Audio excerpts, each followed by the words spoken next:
Hi everybody, welcome to the Future of Our People video series. Welcome back. Today I'm delighted to be joined by Mark Pearce from Accept Recruitment in Leicester. Hi Mark, thanks for joining me today. Good to be here. Thanks for the invite. Really looking forward to talking to you today. So I'm going to, first off, just if you could just explain about Accept Recruitment, how long you've been going for, how many people you've got on board, that would be great, just to give us, just to get us started. Okay, no problem at all. So Accept Recruitment started back in 2015. We sent our first, well, I suppose primarily to tell you a bit about what we do. So we specialise within the temporary workforce market, predominantly helping companies out with warehouse staff, food production staff, drivers, pickers, packers, class 1 drivers, forklift drivers. So all blue collar recruitment really. We sent our first worker out to a company in East Goscott back in 2015, and the business really has gone sort of strength to strength from there. Today we've got circa 1,500 workers out across the country, so it's gone really well, and we couldn't be happy with where we are really. Brilliant, that sounds great. And how many recruiters or how many people have you got within the company? Okay, so in the company currently we've got 42 people. We kind of split it out from recruitment consultants through to people who help us find workers, through to people who deal with customers, through to our account staff, marketing, and so on and so forth. So from really small beginnings, yeah, we've grown to have quite a few people working with us. That's brilliant. Good on you. So recruitment, it can be a pretty, what's the word? Fast-paced environment, I'd say. Yeah, that's right. Yeah. How would you describe the culture at Accept? Okay, so I've worked in recruitment for a number of years, and it's always been a challenging industry to be involved with. Previously, companies or recruitment companies were all about how much profit you could bring through as a consultant, and how you've got to pay for yourself in essence, and it put a lot of pressure onto people, and it burns people out really quickly. So when we started here, we took a bit of a view on how we wanted to work with people, and we took a view that really we wanted to take as much pressure off as we can. As long as our customers are being, as long as the bookings are being fulfilled for our clients, then we were happy. And in essence, that's what we've managed to do. We've fulfilled what our customers need without pressurizing staff into sort of burning out and leaving.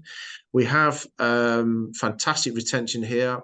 Our senior team has been with us almost since the first time, almost since we started really. And it's really, we really look after people. We really look after people, which I think is really key in keeping them, because without them, we have no business. Yeah. They're really experienced in what they do, and completely brilliant. Oh, that's nice.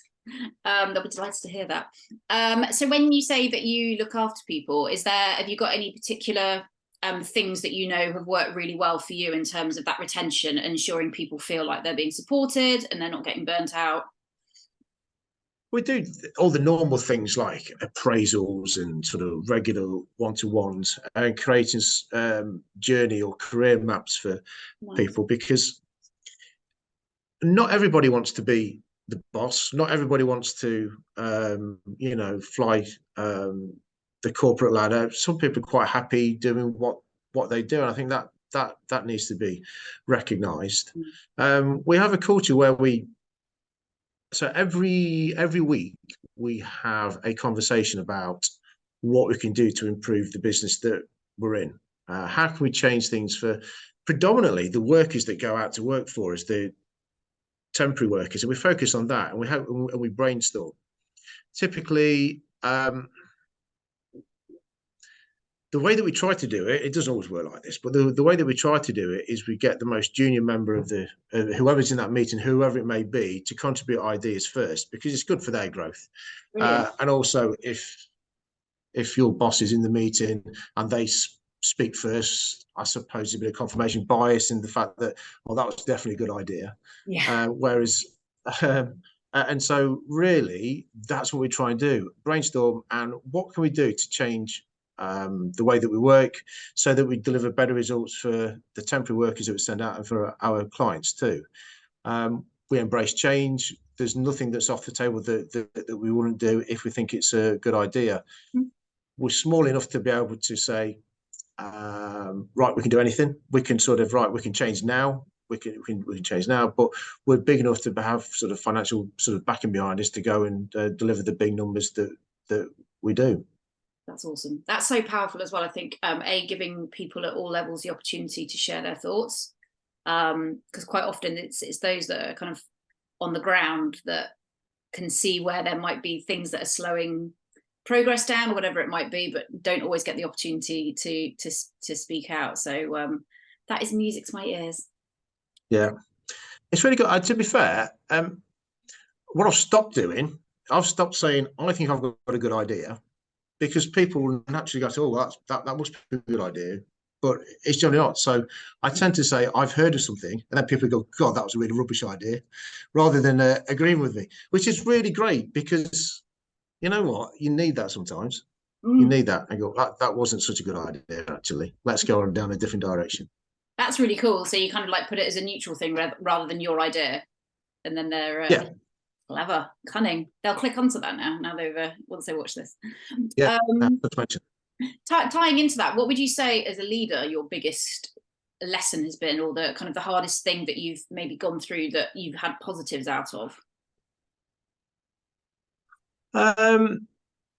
I think business is a challenge. It doesn't matter what business that you're in. There's times when you have to make some really big calls, whether that be on a cash flow kind of basis. You've got a big company that you're not getting paid from. What do you do? Do you continue supplying? That's really tough. You may have someone in your team that isn't performing quite as you'd like. How do you resolve that for them and for you too? Because the worst thing in the world is to lose somebody who's got loads of potential. So we really try to be as positive as we can around people. We don't like to lose people. If we have to lose someone, it feels like we failed. Yeah. But there's always big challenges within recruitment. The market has changed hugely in the last, let's say, 15 years, when there was a huge supply of available workers. That's now reduced down. And so companies have had to that utilise the temporary workforce have had to sort of realign where they are, where there was, we need to value people much more than we ever used to. One of the initiatives, just while I think about it, that we came up with, and this will be the third year that we've done it. So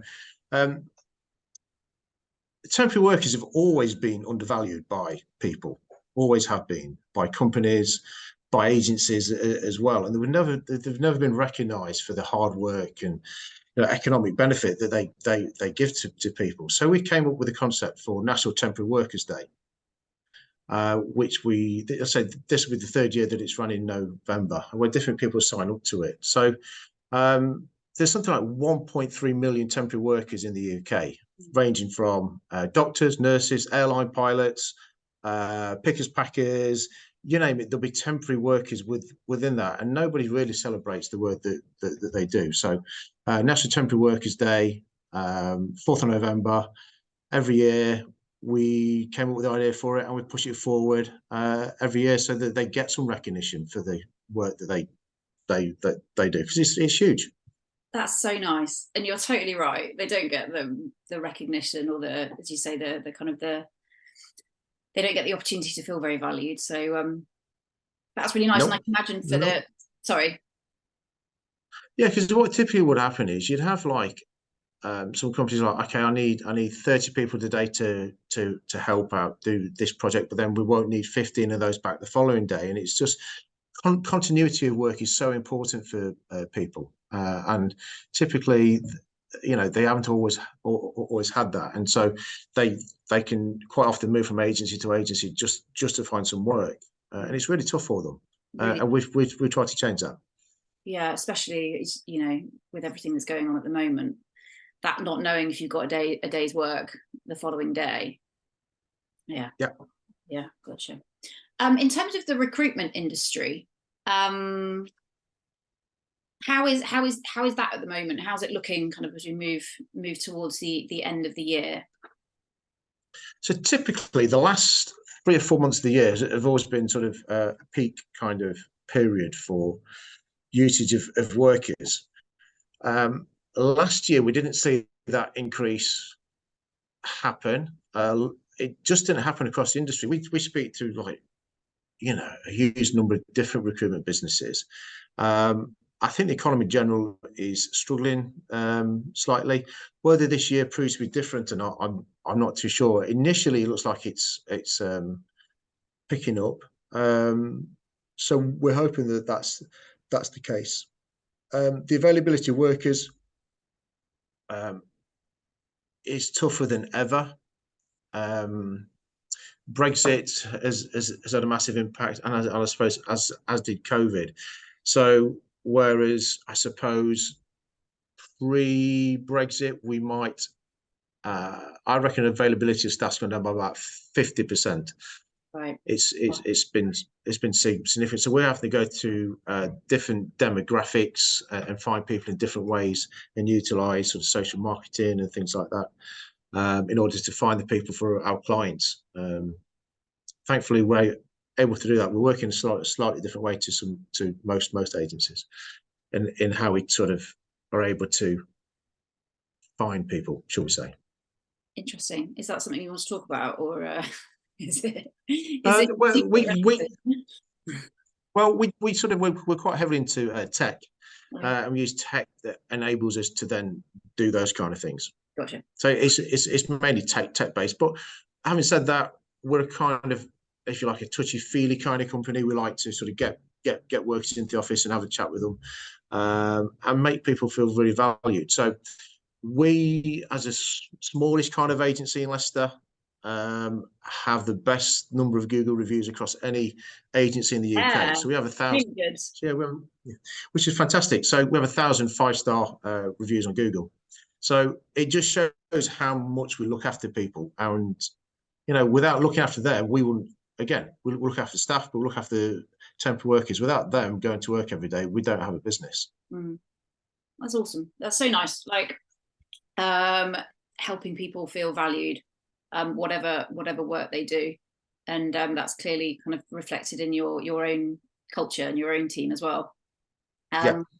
Just going back to what you were talking about in terms of that helping people feel valued and all that. What would you say as a recruitment specialist around the importance of culture and engagement and people feeling valued and appreciated and supported when it comes to retention? So when it comes to actually keeping people at work rather than going off elsewhere. I think that the opportunities out there for people now are huge, and we have to look after people. If we don't, they'll simply leave and find work elsewhere. In terms of a cultural kind of thing, we encourage everybody to get involved. Everybody has a voice. Everybody has an opinion. It doesn't matter what it is. Everybody can, somebody could come up with like 30 or 40 different ideas, and one maybe sort of a bit of gold. So no one's ever going to get laughed at for, well, that was a silly idea, because you know what?